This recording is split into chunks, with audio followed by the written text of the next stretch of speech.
Do you want to master networking? Today's guest, Samir Dedhia, is the president of One Real Mortgage, which is a division of One Real Brokerage, which is the fastest growing real estate company in the world right now. 2022, they had 5,000 real estate agents. Today, when this time of this recording, about 19,000 and just growing like crazy. And so one of the things they got into recently was the mortgage business. And so Samir is the president and had a company called Lemon Brew that they had bought. And he is a master at networking and just building connection. And when you think of networking, most people think of, hey, being sleazy, handing out business cards at a event or something. But Samir is not like that at all. And he's really, have a listen to this conversation. I think you'll enjoy how he actually builds relationships, and those relationships turn into all kinds of cool opportunities. So before I jump into that, I want to give a shout out to our title sponsor, Finmo. Finmo is a Canadian mortgage application document collection submission platform designed specifically for Canadian borrowers. It's very easy for borrowers to use. It's got cool features like Smart Docs, knows what document your client needs based on the app. It's got smart submission notes, pulls key data from the app to submit so that it sends it to the lender to make it easier for you. And it's connected to Lender Spotlight, which is the best tool for searching rates and guidelines, over 8,000 of them. Check them out at lendesk.com/Finmo and just get a demo. Honestly, the best thing to do is get them to give you a tour to see how it works. You're going to love it. All right. So with no further ado, check out this conversation I have with Samir. Hey, Samir, welcome to the show. Thanks, Scott. Thanks for having me. So can you tell me a little bit about yourself and how you got in the mortgage biz? Yeah. So I joke around, Scott, with a lot of people. Most people don't just happen to go to college and say, I'm going to be a mortgage loan officer or even a real estate agent, right? It just happened to fall in my lap. I was working at Ernst & Young, which is a pretty large audit firm here in the States. I wasn't happy at where I was. I met a family friend who was a mortgage broker in New Jersey, who had been like pretty prominent in the community. And he said, hey, you should get into mortgage. You speak really well and you're really charismatic. And I'm like, that's awesome. What do mortgage brokers do? Or what do loan officers do? I had no idea. Quickly, I learned the business, right? As entrepreneurship minded people do. I knew I wanted to do something else. I knew I wanted to work with people. I knew I wanted to communicate with people, and still using some of my finance and accounting knowledge I learned in college to kind of help me bridge that gap. And I became a loan officer back in 2004. So it's 20 years I've been in this space. But the one thing I'll say, Scott, with mortgage is that every day is different. I've never had the same day for the last 20 years. It's been completely different every single day, which keeps me on my toes. But that's how I got in the mortgage business, and I still love it. It's crazy. Right. That's awesome. And so we're going to talk a little bit more about kind of what you're doing now. You had a company called, what was it? Lemon Brew Lending. Yeah. So our previous Lemon Brew Lending. Yep. Yeah. Previous company was Lemon Brew Lending. When I started in the business, I was just a loan officer. And after the market shifted in 08, 09, I partnered into the company and realized that there's a greater need, right? There was a lot of lack of transparency happening after the mortgage meltdown in 07, 08. There was a lot of bad apples, bad actors, players in the space. And what we realized very quickly, Scott, was that in order for clients and people to trust us, we have to give them something to trust. And most of the time, Scott, that's just transparency, right? If you're doing the right thing and helping people, you create a business around transparency and people will want to come and work with you. And so we started seeing the fruits of our labor grow. We rebranded to a company called Lemon Brew Lending. As we continue to scale and grow, we found a great opportunity with Real Broker, a publicly traded real estate company here in the States, which you may or may not have heard of, or your audience may have heard of. But they decided I'd say most of them have heard of it by now. Most have heard at this point, right? We talked to Tamir and company and chatted about the future and where we wanted to go, and they were interested in acquiring a mortgage company. So we sold our mortgage company to Real Broker, rebranded as One Real Mortgage back in December of 2022. And here we are, just, innovating alongside Real is what I tell a lot of people. Like mortgage is mortgage, real estate is real estate, but there's always innovations that can be done and had in both of our businesses, in real estate and mortgage. So how do we tie the threads between the real estate company, blend in mortgage, create something that's more meaningful for the consumer and stakeholders involved? And that's what we're working on right now. Right. Yeah, that's awesome. We'll talk a little bit more about that, what that One Real Brokerage and some of the cool stuff you're doing. So what I always like to ask people is like, what is your superpower? And so one of the things you said to me was connecting people. So define that for me. And I'm going to get into the weeds of like how you do it, best practices and stuff. But so tell me what that means. Absolutely. So for whatever reason, right? And everyone's superpowers, Scott, as you know, are different and everyone enjoys different things. For whatever reason, at a very young age, I always enjoyed connecting people together. Like that was just my thing. Like, and it was nothing that I was looking to get something out of that experience, but I always felt like I felt fulfilled when I was able to connect two people, two like-minded people, and they were able to build a relationship on something, whatever that relationship was. And so I always had this habit of when I'm at an event or at a party or, at a meeting, like I find commonality between people and I say, oh, yeah, you should speak to so-and-so. Great example, Scott, you and I connected through Bakim, right? At Rocket Mortgage Right. Canada. Bakim and I are really close. We've known each other for years. And he said, oh, you should speak to Scott. We built the relationship, right? Now that was Bakim in the middle there. But then if I take it a step further, I was like, hey, you should meet Sharon. Sharon's awesome, right? And not for anything that I'm looking to gain anything out of, but I think like it's always important for me to attach like-minded people. You almost create a coalition, a community around those types of individuals. And what I've learned over the years, Scott, is that like in doing this, right? And again, not looking to immediately gain anything, good things have always flourished and happened, right? Like in my relationships with people, my business has grown. My personal life has grown. I've met really cool, interesting people that I've still connected with to this day. And we just chat, right? And just able to kind of kick back, have a drink, have a beer, and just chat and build those relationships. And you never know where those relationships can take you. But that's where I find my enjoyment and fulfillment. Is just connecting people. So do you like, how do you keep track of, because you meet a lot of people, especially in your role of what you're doing today. Yeah. Do you just have a good memory? Do you write notes in your phone? What are you doing specifically to keep track of like, hey, I met this cool person at some event, but how do you know, like, what are you doing there? Because I know for me, that would be an area that I would struggle with. It's like I could meet, I'm like, oh my gosh, this person's amazing. But then it's like literally, gone. Yeah. What are your tips on that? No, so I would say that my memory has always been my one strength as well to that, where I always just, for whatever reason, I have a great memory and I can remember conversations and what we spoke about in detail. But typically after I meet someone, I would send them out a quick email. Hey, it was awesome meeting with you, chatting about this, right? So I would kind of get in that way. And from that point, I would literally just have them in my phone, right? And I would just put reminders to just reconnect with people. Like, hey, it's been a quarter, it's been 3 months, we haven't chatted. What's going on? How did this one thing that you were working on work out? Did it help you? Did it grow? Because at the end of the day, Scott, like I look at it like when I meet people, like, is there a value I can offer you, right?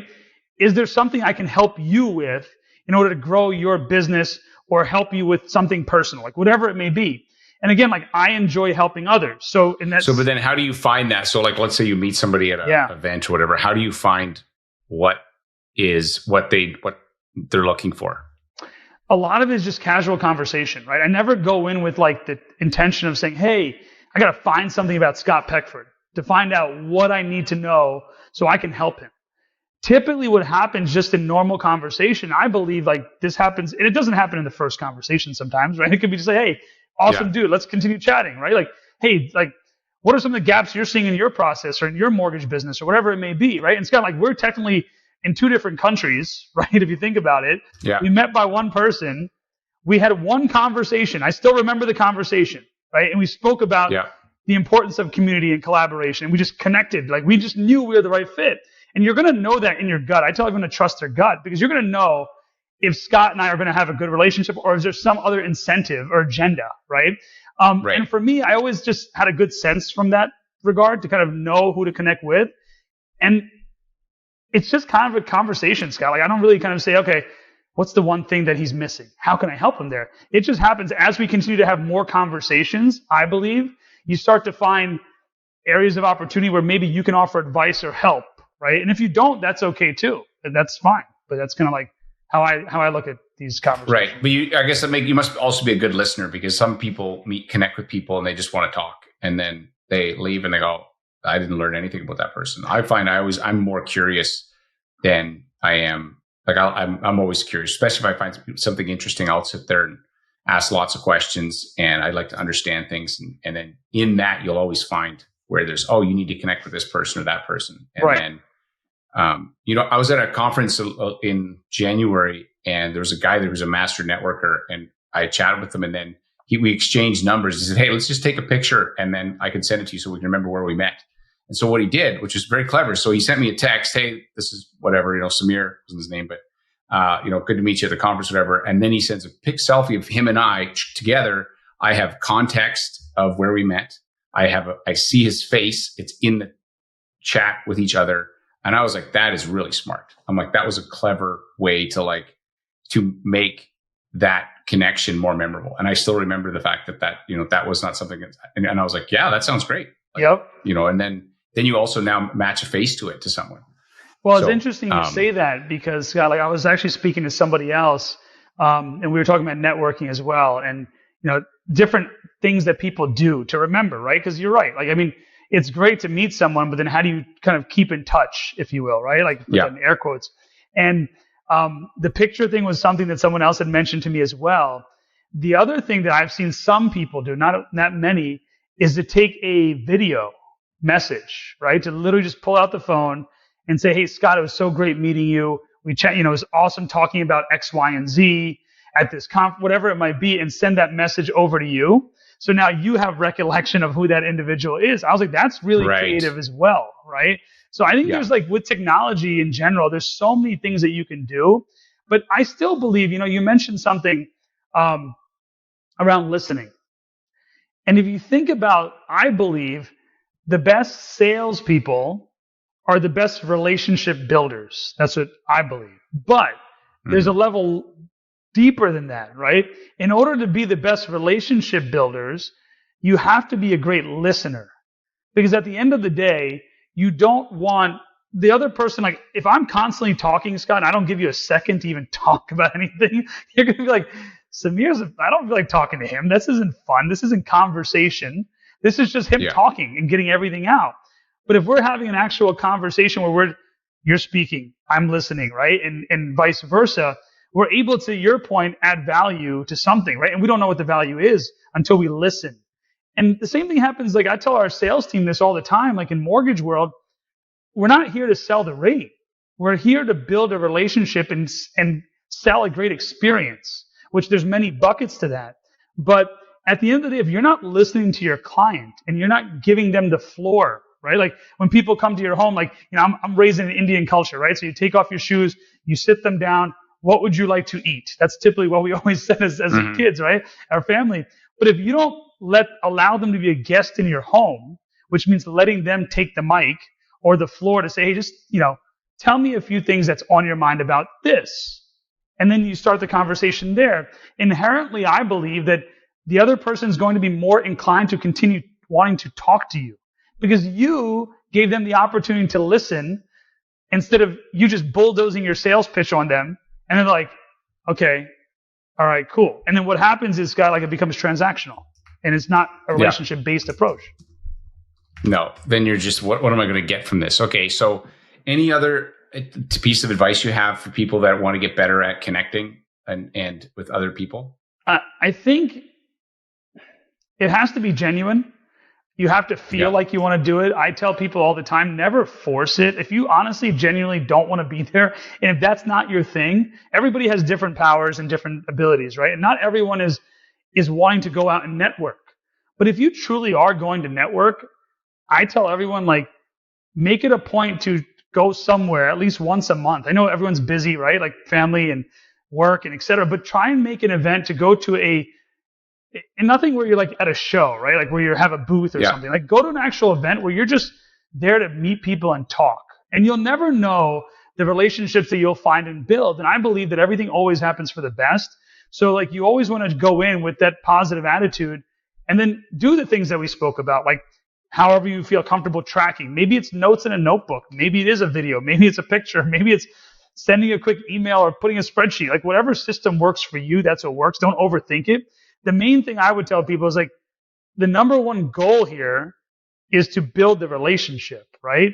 All the other semantics behind the process and operations of it is secondary. So your number one goal should be going in and not so much with the intention of finding this. And yes, look, research, find out who's there. If there's certain commonalities, like know the individual before if you know intentionally you want to speak to someone, if you can, try and find out as much as you can about them.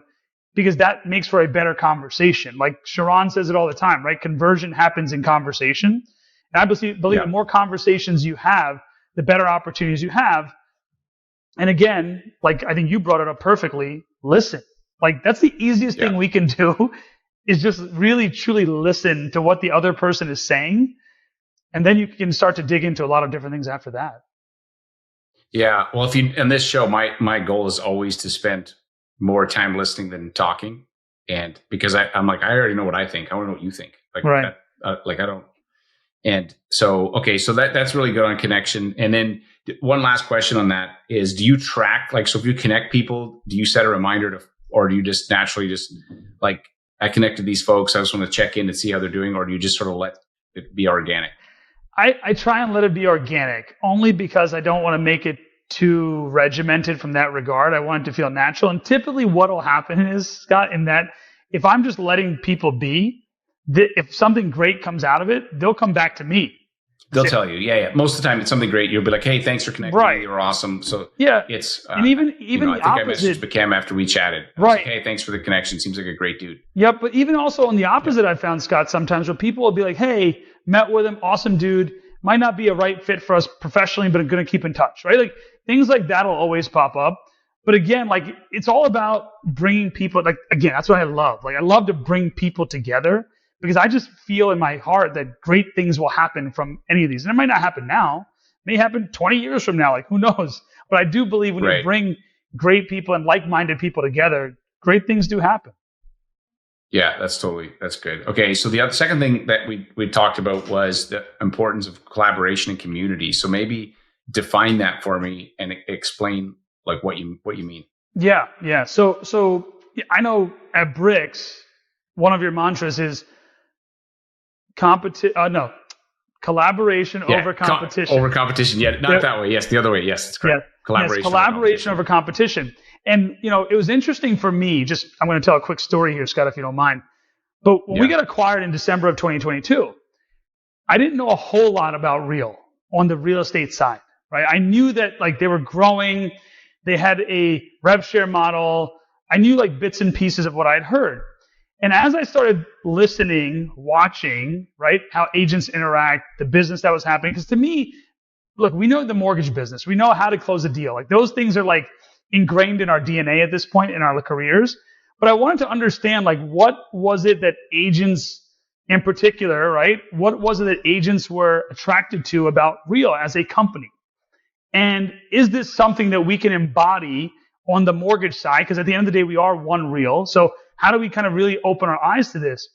And I started seeing this agent count grow. And just to put it in perspective, on the real estate agent side, I know you guys say mortgage agents, so I want to be clear. Real estate agent side, they had roughly 5,000 agents, I believe, maybe even a little bit less. In December, we got acquired, I think, December 9th, 2022. So right around 5 or a little bit less than 5,000 agents, real estate agents.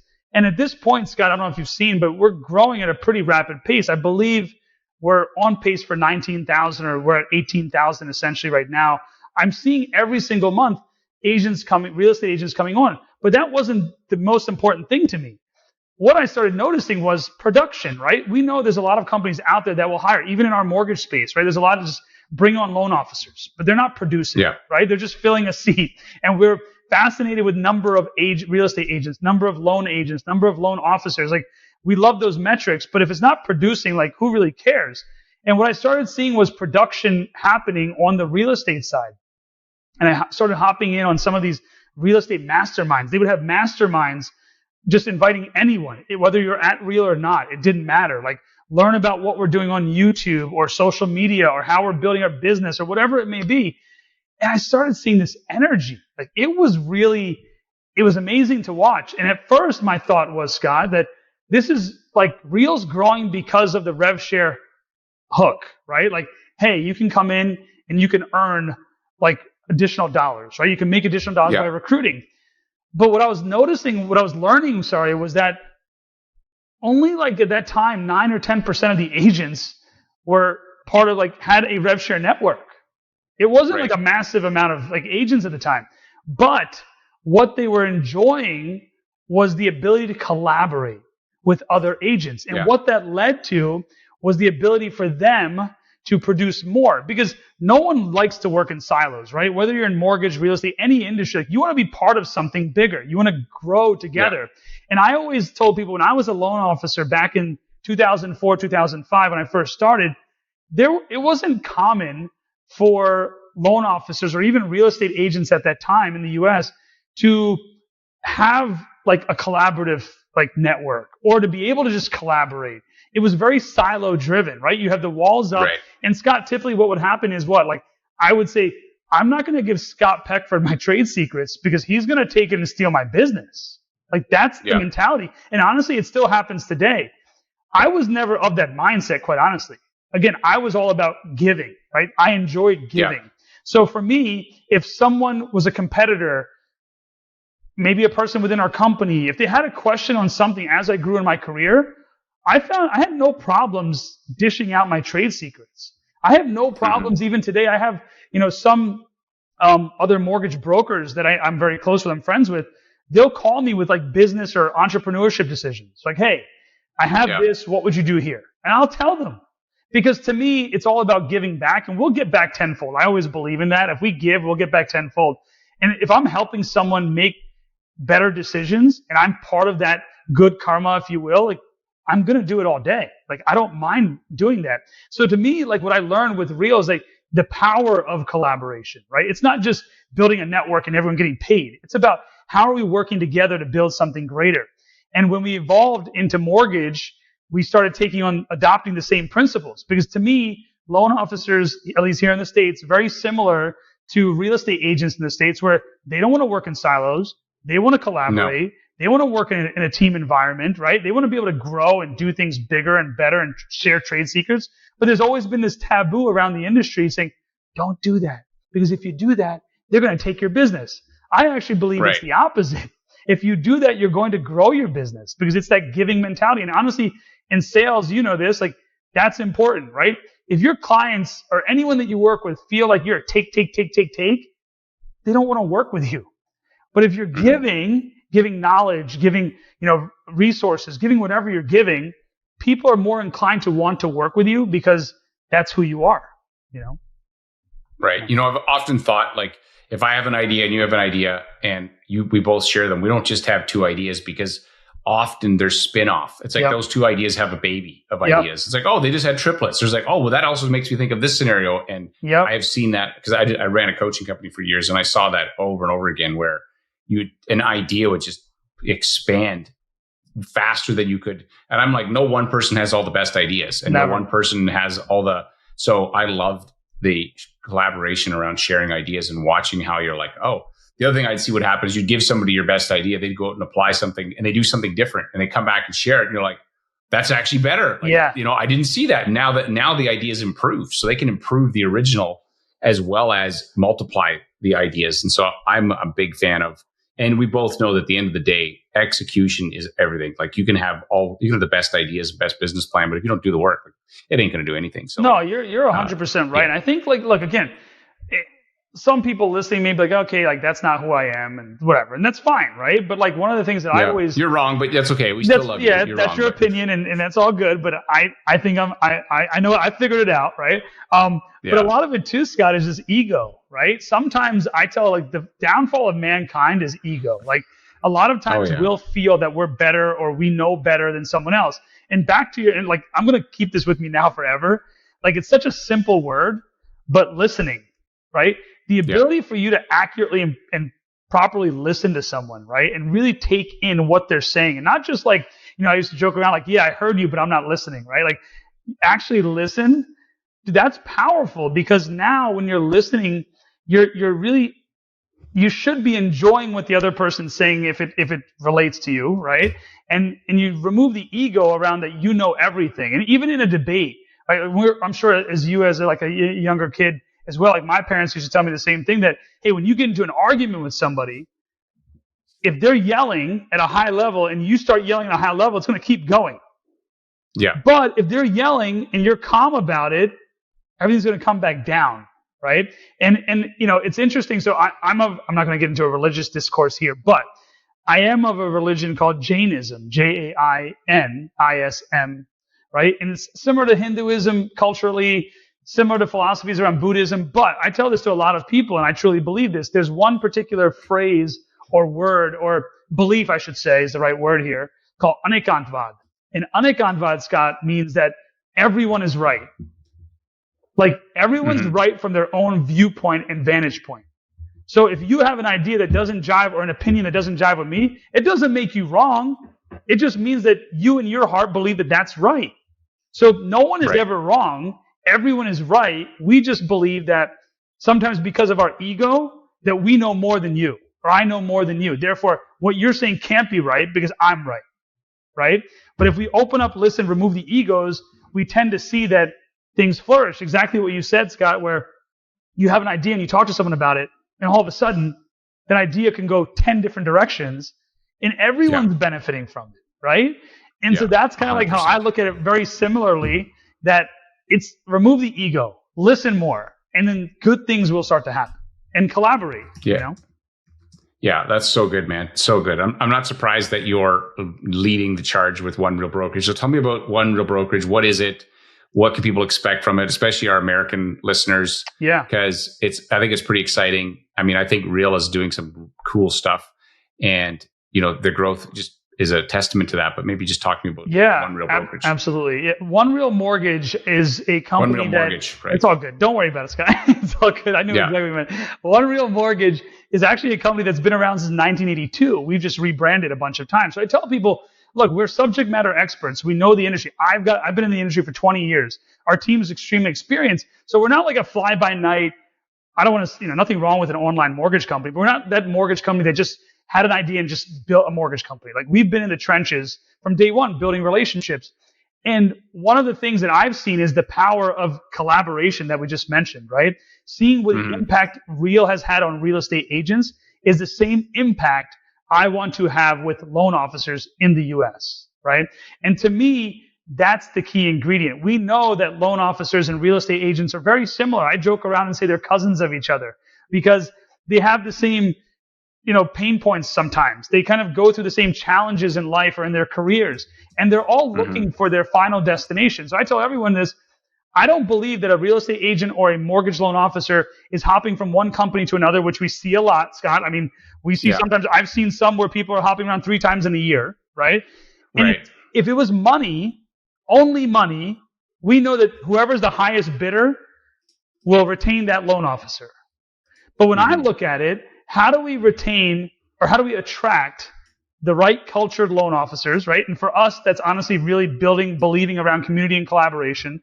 That's key for us. And also have production. And so what we found was that most loan officers, and I speak to a lot of loan officers here in the US, when we start talking about things in a different light, right? And sometimes, Scott, what happens is conversations will go something like this. Okay, well, here's how much I'm making at this current company. Can you match that? And I'm like, well, I can't match that. But where do you see yourself in 1 year, 3 years, 5 years, 7 years, and so on? Can your current company or your vehicle get you there? And I go into what we're building around community and collaboration. The biggest thing that we're building is something that we built already, that we rolled out in December. It's called Level Up. It's our recruiting and coaching override or bonus that we offer loan officers for attracting loan officers over to One Real Mortgage. And no one has this in the US at the degree we do. We have 5 levels, right? Some have a couple levels, and we have 0 caps. The way I think about it, Scott, is that if you're earning and you're doing and you're attracting the right people and business is growing, why am I going to cap you, right? Like I should be embracing you and empowering you to do more of this if this is what you want to do as well. So not only can you produce, you can also attract and bring over loan officers to One Real Mortgage and grow your network as well with a coaching and recruiting bonus. So again, like what I'm finding is we've grown over the last couple of months. We had like 10 or 12 loan officers in December or January. We're at 50 now in just a few short months. And honestly, what I'm finding is it's not the money. Like it's not the money. People think it's the money, but it's really a sense of belonging, a sense of community, a sense of collaboration, that they want to be a part of something bigger. And I do joke, but I'm serious. I tell a lot of loan officers, you've seen how Real has grown. We're kind of like Real Broker 2015. They've maybe had 80 to 100 real estate agents at that time. But yes, what we're going to build is going to be something significant in the years to come. You could either hop aboard now or you could hop aboard later, or you don't have to hop aboard at all. But imagine what this will look like in 8 to 10 years and the growth that we're going to have, especially with the support and the resources of Real Broker as well, because that's kind of like how we're moving. We're looking at everything amazing that they built and saying, how can we do this for the mortgage industry as well? Right. Yeah, that's amazing. And there was something I was going to ask you about that. So where can people find you online if they're looking for you? I mean, I'm on social media, Mr. Samir Dedhia on Instagram. You can find me on Facebook, LinkedIn.